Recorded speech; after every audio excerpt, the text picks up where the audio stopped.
we are security in this side.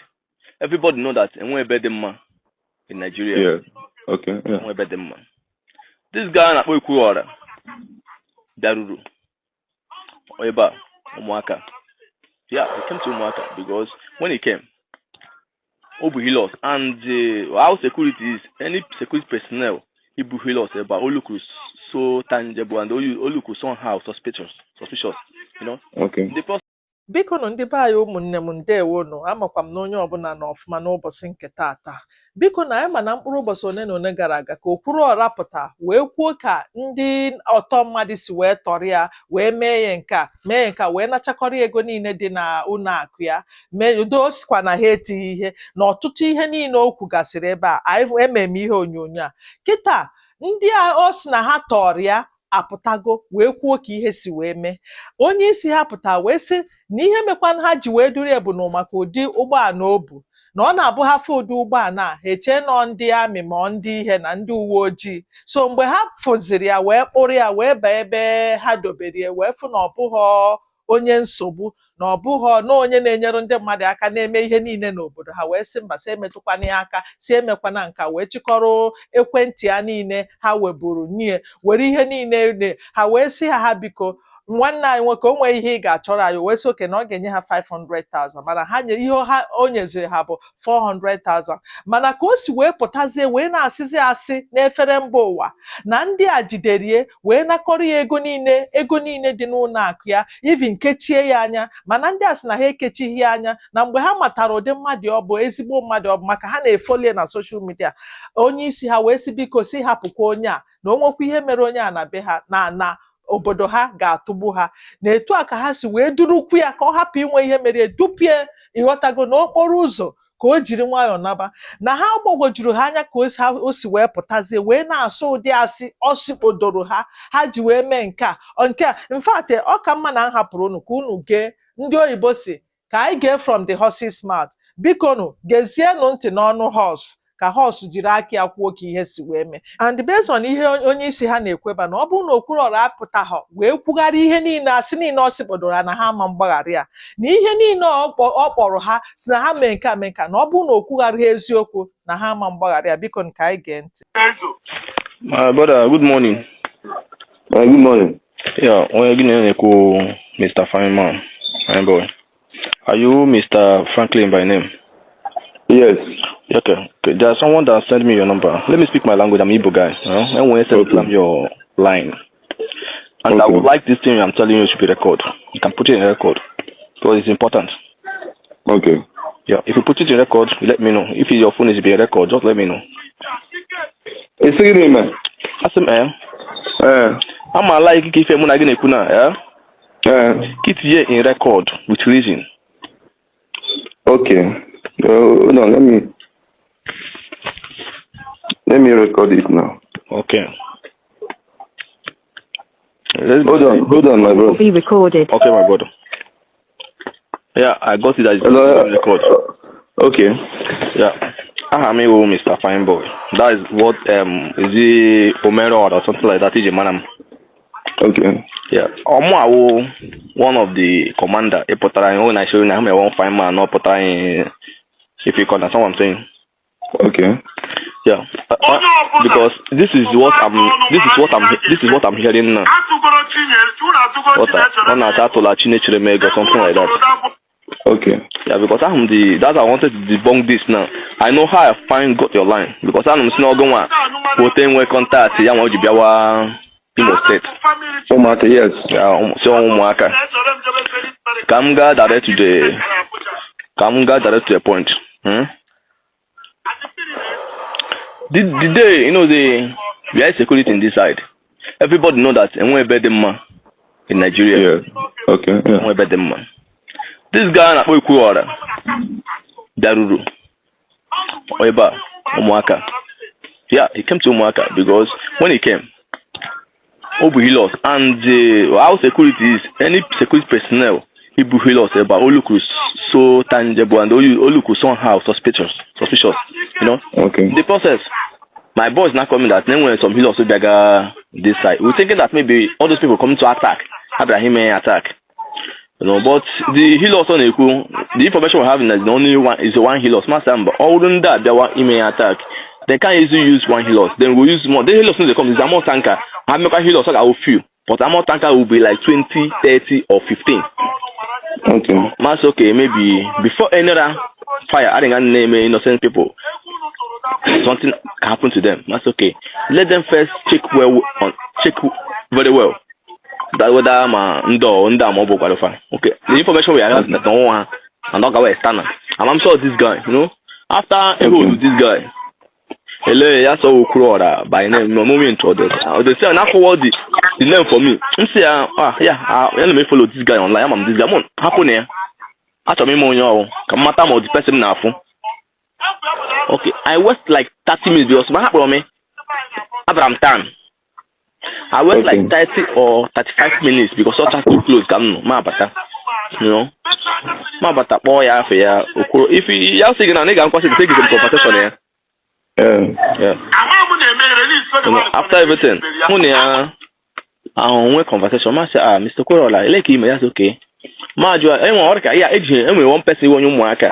You want that so with one guy like that, because there are 3 number, yeah. Not all the guys, yeah, I feel like me, yes, money, we talk very well. I won't go here, catch you, if I'm fine, catch this guy, if I'm talking in this planet, whatever, every month because I'm 100% sure for this something. That's it. I'm fine way to get your number. I'm how what it takes to get your number. Yeah, I was a mother magazine she ketana.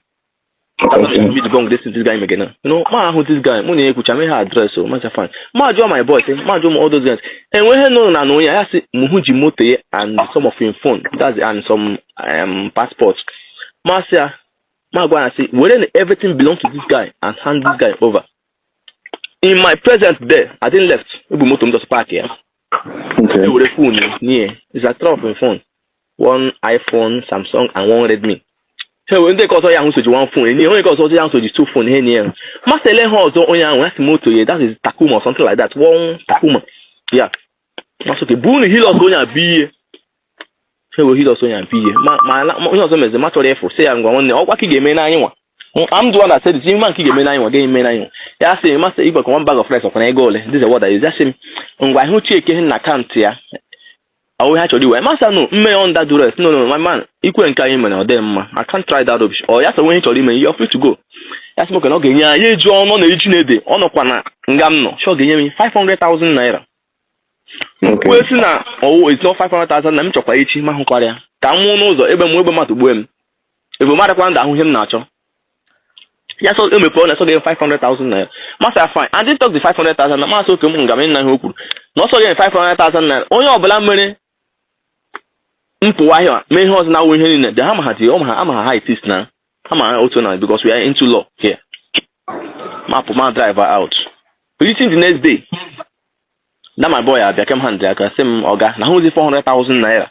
At guy in Mas you dealing and Gakusha 100,000 naira. This is what I said. She's just like 100,000. That's 400,000 naira. That's okay. Alpha. Yes, only POS. Now who use 11,000 naira? That's only POS. Are you hearing me? I'm not getting it. No POS is 11,000. That's only POS. Now who use 11,000 naira? G with Wapotaya. I must say, okay, fine. 11,000 charges got too much. Yes, now my say go na Azea. So this is what that my boy told me.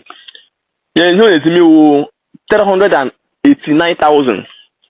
Must if I present I got such money. No, I use my own money, make it 11,000. I complete take 400,000 naira.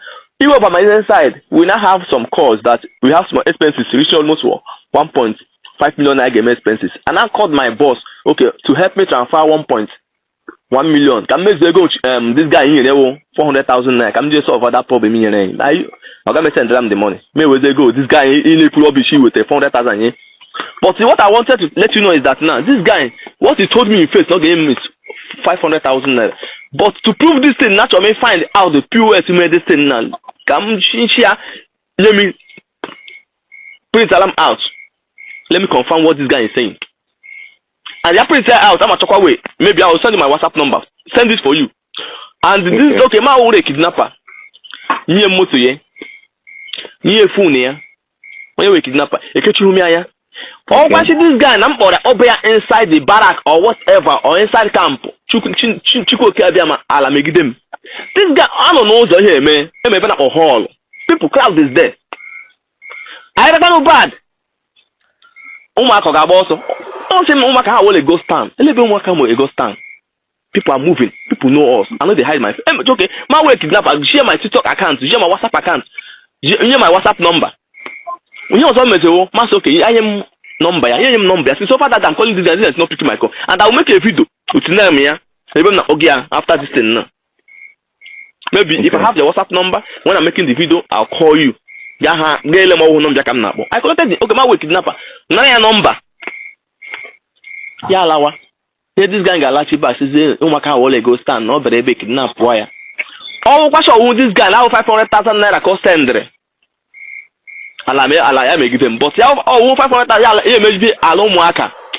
ga-atụ ya ọ ga-ahụ ihe ọma I'm trying to call it security network in Enugu state the information will not Enugu but my boss him happen go there let's find this thing finish if I wanted to call my people okay my brother I want to go iku do kita can from your part imana that Okwuruora bo my friend and ihe mere nji meti oyibo ihe bụ the third time now na akpọta Okwuruora ka ọ help ụmụaka many fundraising my brother I hardly I'm an Aka son but I hardly come home and I love that community to a point that now I'm a blogger I know na in the Fulham I was there Franklin during the time Abago Atata Mulo but all na ịga na page ọ ka nọ there he just type I was there Franklin owo ị ga-afụ that na e promote to give them owo festival ndị mmadụ na-achị m ka culture bụ ihe nka so here I'm na-eji agwa gị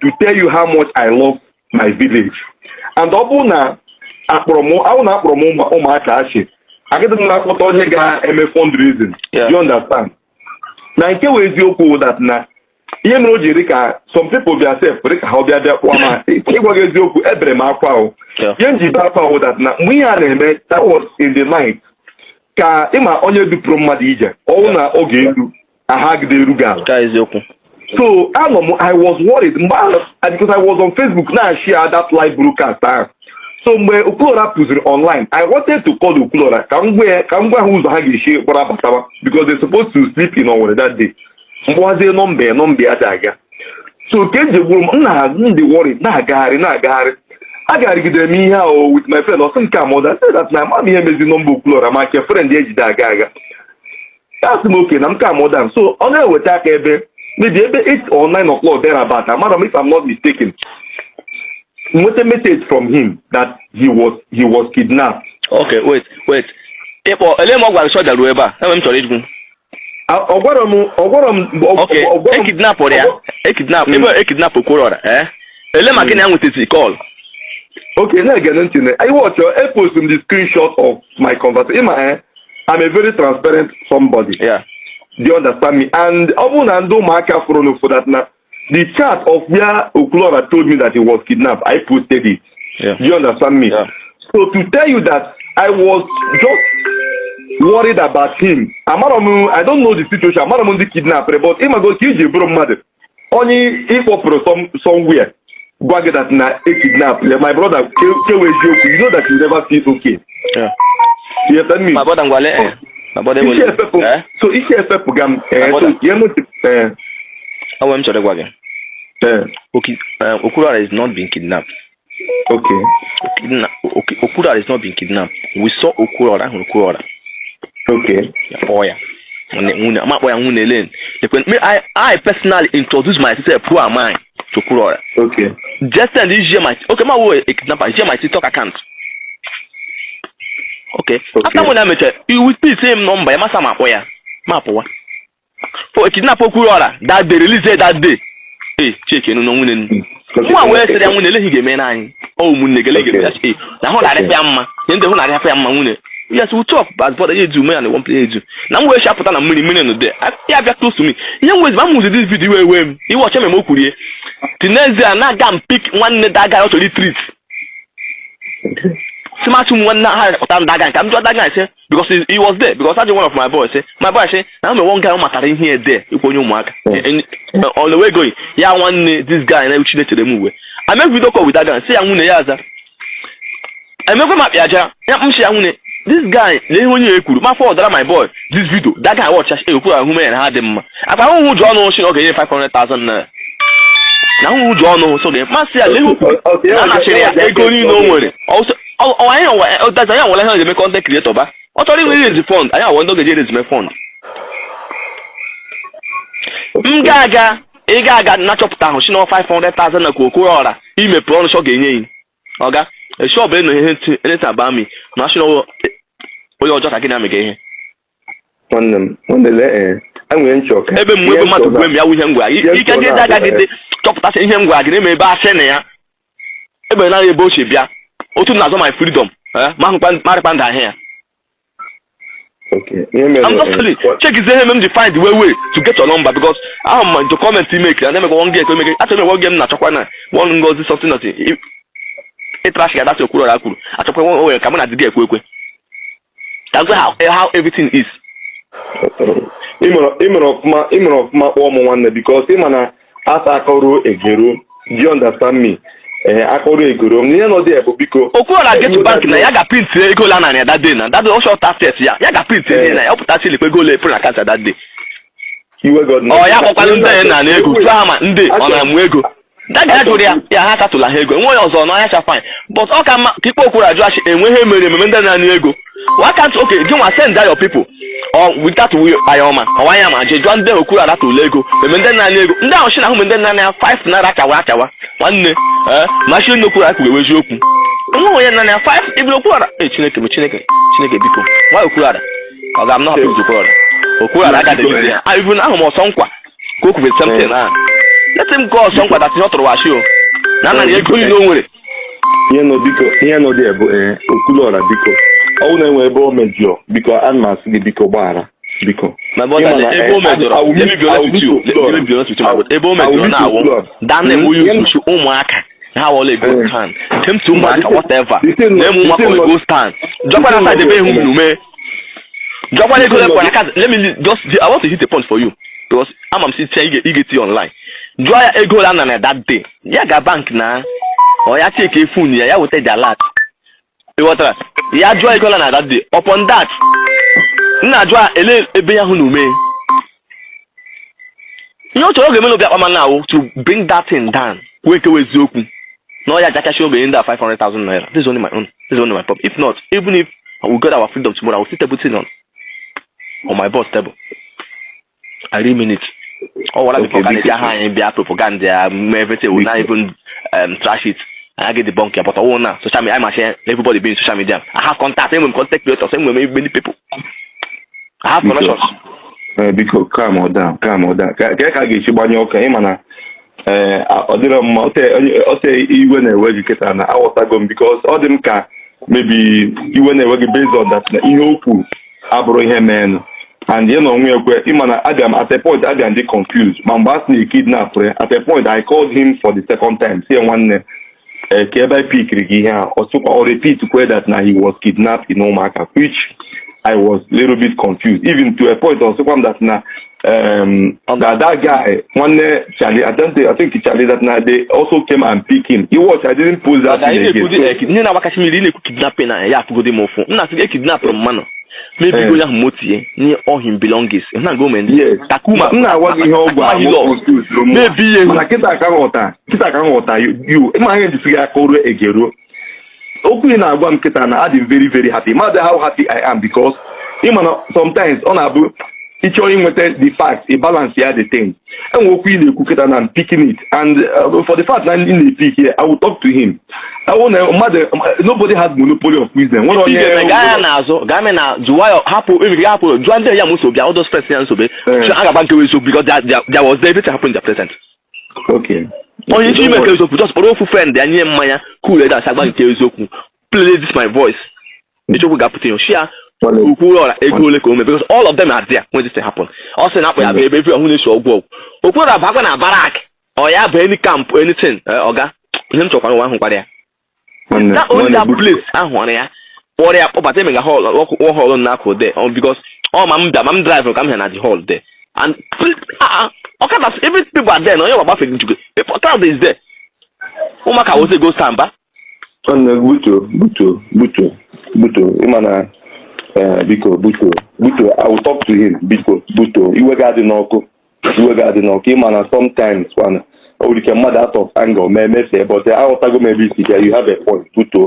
I will talk to him and about that. To be honest with you, Okwuruora that government are going to criticize umuaka and to like shower them. Let me be honest with you. That's what I was having now. Okay, kidnap again. You need to pay. Hey. My God, I will mad. I take him what a speech mad. And even more when my payment and I say to come more since where I go again. A lot of people because of this thing, they very, very angry with Okwuruora. Man, they themselves broke the anger transfer away to me. If we don't the first thing with I say one guy it's already alone one so place in Hagabe because of whom he be alone. I don't want to tell you say no small land. More than the air to pursue that guy, and that guy something must happen to that guy. Or see, yeah, they are put on social media and they are beg, yeah. I swear to God. Always see them on that guy, I'm actually going to cook Abiyama. Biko buto. Buta yoka na yogi biko. Eke adin. My brother, if you talk to Okwuruora, him me now, any 1 week. Yeah, all I'm Okwuruora. Boy, I do not me. I say I couldn't pay Zoku. Yeah, that different by the state. I'm about we found one people call but see, oh, my God, one people. And where be him again? Because actually, he could take on that ground just bara biko. Me no kufron biko bara biko one bara. Don't do anything to harm him. Just bara because I'm also no kita no only a lot of enemies. Also from umuaka. From umuaka because him no one na we can do young enemy I just can enemy because young enemy let somebody who do me for one let up say or one million introducing them. Ngbe him kime no dey quite easy. Yeah, me point I talk 500,000 naira. 500,000 I use 500 am muzi. And this na 400 okukwe na video na akọrọ na video nge okukwe na nwere emi. Akụmọ ya ihe ndị akụ asige owu kidnapper. Ndị that head na emu nye fugade mofo. Obu sho kidnapper. Eh one before you kumede a ga-ekeriri keche ya gude egbo. This guy na say na ho ya say biko emechi anya ari gara ya enemy ari ga ha agba we look at. Bara biko nwanne bara ayo ka iyo ichokwa nsekpuru ala ya oge biko bara only him abule n'obi ihe o ike menwe agwa David ahụ ya kwu eziokwu. This is my own concern. Ya kwu eziokwu ya mekwe nke ọsọnkwa kwuge that thing ọsọnkwa wey ụmụnọ ha sonwe yes if you don't mind ọsọnkwa the videos ndo post ihe ndị Fulani ime kekaga ọmụnwa but ọmasho eji me post eji WhatsApp number dey post but ọmasho ọmụnwa ọmụnwa don't all this some of all those things ọmụnwa video ge it's to get na but ọmasho ọmụnwa plus ihe ọma de ihe ọbawo ihe ọjọọ na ademe mma. You know what Fulani are doing. I'm fine na n'ime ekwe na ga-enwe ndị ọjọọ but as far as I'm concerned I will not allow something to happen. Ebe ole nwere ihe ọma na-enwe ọjọọ ndị for the fact na igwego m ka o shiwe dị I will talk to Okwuruora do na okay if you know gaa n'azụ gaa n'azụ jụọ asị ụmụaka the whole entire ụmụaka memecha anụkata enweta kidnapping na ụmụaka ọ enwekata ihe mmadụ furu you can pack your machine we are here you can pack your machine na ị ga-ebe achịcha big machine your machine is there but all that place is not like that I swear to God. Ọ ga-aga ebe eke ọsọ nkwa wee jụọ asị paaki ya machine oge ma nwee ike enwe mmadụ emepe uye fear no dey catch that person. Ụmụaka back in the days ụmụaka nwere ka enweta asị eme ka a bit bad but now ụmụaka change. I swear to God. Enwekwe m idea and ịma na ejikọrọ confidence end wee ebe a amadị m na ịmagonu people self bịa na-eblame m nsị ada na enwekwe ihe ọjọọ m nọrọ mmege n'ụmụaka and that's the only confidence. Okay, ọ hụrụ ụzọ o si bịa eleghị ma ọ laga osi ụzọ hụ laa ya etighị isi ụzọ batawa ebe a my brother Okwuruora have paid to government na mgbara gị onye ọzọ ọ sacrifice ahụ ka ọ pụta ya criticize ụmụaka mebi ala ụmụaka onye ọzọ ngwara gị Okwuruora have paid ya bịa nwa dị iyi biko enye nye ego ka ọ bịa mebicha ụmụaka I will talk to Okwuruora. I will talk to Okwuruora, but because I told him he had more because I know all my brother call but because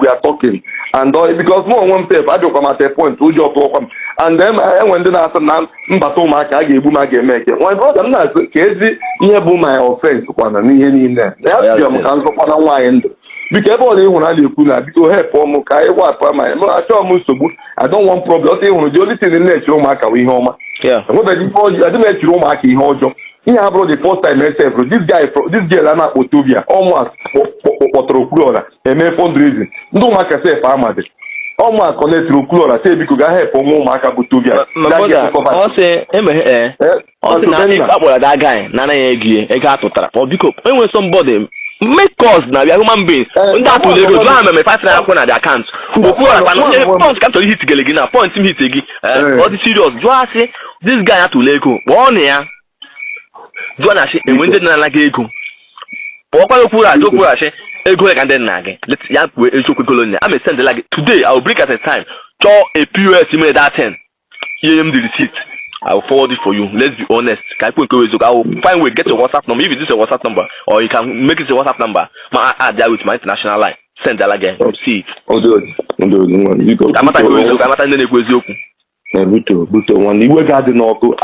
try my possible best. I'm not to the Oko because here you come Maka. My life was spending here. My brother, when you share with him, also when they mean here, when they mean oh, you don't get maybe share from man. Good, because it's okay. You go?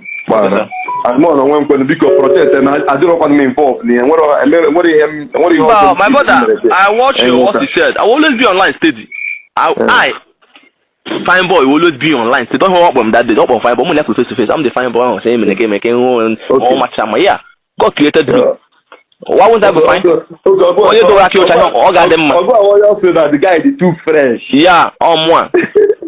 All my way motor better now. My commander home better. I say the child here in them dry. And when he goes on, I guess him back. He's sleeping. Oh, one plunge and willing to give me no munegi. Okay. Oh, more I get the queen. Oh, gonna see now. One fine guy. Oh, one guy. How much man? Oh, more. No, if you don't watch, one fine guy is one of the commander. They say child here in the army. Look at. Look what I done it. It's okay, my brother. Don't worry. But I just can't. When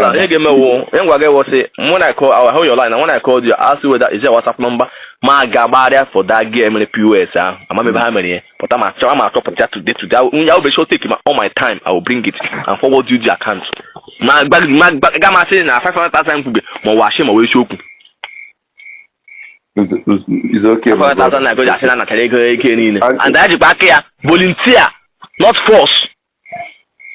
Go this about all this but log all about millions of naira. I want to tell I want to tell you go back. No wala. On a chip in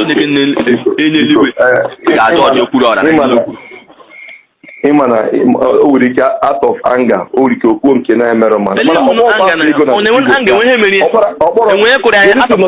all willingly go down one name back. I won't be an okay, and I'm getting 500,000. I'm also here. Yes, almost a thank you, Nebaliala. It's a big phone. Makai my even 500,000 and he should get a Masobaliala. Thank you, almost 3 times. Thank you. Maso remove my boy. I'm not your number. Masoke, man, I say a number. And I'm a sense like I'm a made video. Even Poker is not picking my call. Get confirm my home. And I'm a number. It's over 4 days that I've been calling this guy. Don't pick my call. I'm dry face to face. And that's why I want to make where I put a record and drive face to face. Okwuruora. Ele him na gikuru. Oh yeah, to me him could MG watch out again phone. But not let him know that I wanted to put it in record. Don't you again a record can hold me. Can't hold me man. I say yeah. Go like in danger. What happened? Go John Yakwe. My phone dollar again. I'll try to calm the situation because Buto. Okay, my brother. About you when I work.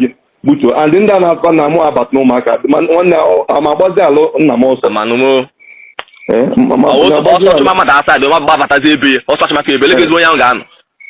Because I come a wipe all my name. I own on the bad record because no, my brother see, I swear to God, and one question on the battle or whatever, and I watch him equal when we make anything bad to my brother. And when I believe what he wants is our freedom, nothing else. Okay. Even though Joe or him that booking them have their hand. Okay, look at this side. They said any kidnap man stayed the after everything. Now I our friends. 11 months now our friends stop all those things. Villagers are happy. Umuaka, you go do umuaka me. And when they shall look at and when they see kidnapping, no umuaka. All you got to go say, but on other places on name. Other places on name. After you have yeah, I'm sure I for Joe. And you may home before I got for Joe. No man said none Carlo, you may get better freedom here. Our leader. Yeah. I'm okay about them, but now everybody's my home again. Oh, it's joking. Oh, it's joking. I got your job because I'm actually you're benefiting that bad thing. On the get benefiting that bad thing when they get criticized, my good thing somebody make. It's true. It's true. I'll try to reach him. Biko, calm on down. I thought one thing you could not get more for long. Biko, I just call you like I call to Kennedy. Because when you need that guy, Okwuruora say the truth, and your truth will only thing set you free. This is what I want. I'll talk to him. Okay, my brother. Yeah, bring it up. You don't down. When case open. A woman can Nigeria again. My that means also that thing don't make a mesh. Also make Chukutoriji and Aboyo to let Chukuti didn't care and maybe Okwuruora hand on name. Yakweke is open when you be neko. Kidnap a Kurugi, on Lagumotogi, on Funugi, or Fungi or Mega and I go again. Or showing it for my people in the game and I go for your family. Hey, Chineke man. Anybody that they release that day, Drupa to put aside, and not a mega shikashi or no Macacomelegi, or what I know, maybe Comegi, or back Comegi, a Drugi to put aside main road. Gash bye bye. Kidnap and I'm going to become more. Nah, Chineke Okwuruora. Out, maybe I also go me your angle. Every which when I work, because come on down, because I will talk. Ndị be anyị ụmụnne m, based on ihe unu nụrụ ebe a, kedu onye unu che na-ekwu eziokwu? Okwuruora na-ekwu eziokwu ka ọ ndị a na-ekwu eziokwu? Biko ka mara ihe unu che n'ihe onyonyo a. Ndewonu, daalụnụ. Biko unu echezọkwana ịlike, ishare, subscribe. Ndewonu.